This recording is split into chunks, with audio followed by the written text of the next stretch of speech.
मैं आपको एक इंसिडेंस बताता हूँ। एक बार हम दिल्ली में कहीं से कहीं जा रहे थे तो हमारे पास गाड़ी थी।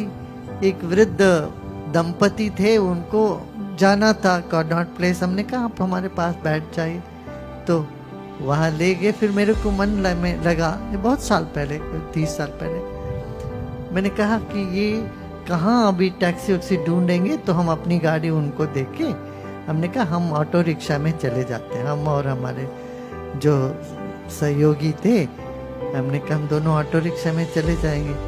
तब हम ऑटो में बैठे तो वहाँ के जो रिक्शा ड्राइवर था उसने कहा, ओ आज क्या बड़ा भाग्य है हमारा, आज भगवान आके हमारे गाड़ी में बैठ गए। फिर बोलने लगा कि हमको कहा कि गुरुदेव आप माफ करना, जिनको मैं यहाँ लगाना चाहता हूँ चित्र दोनों तरफ, उनका कोई चेहरा नहीं है, इसलिए इनको लगाया हूँ। तो वो बॉलीवुड के एक्टर और एक्ट्रेसेस की चित्र लगी हुई थी ऑटो में दोनों तरफ, आप माफ करना। फिर बैठा, गाड़ी चलाते वक्त तो बोलता है गाड़ी चलाना वाला भी वही है, बैठा भी वही है।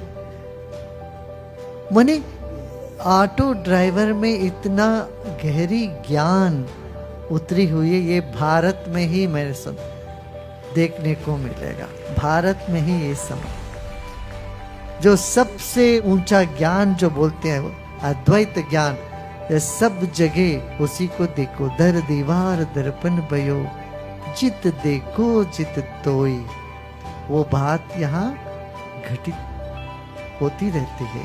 इसलिए ज्ञानी की कोई कमी नहीं है। गली गली में ज्ञानी है हमारे देश में, गली गली में भक्त है। भक्ति को तो हम देखते हैं ना, यहाँ पर गणेशोत्सव में तो देखो कितना भक्ति की लहर ऐसे उठती है। एक ही बार हम आए यहाँ पर, उन 15 दिनों में गली गली में भक्ति।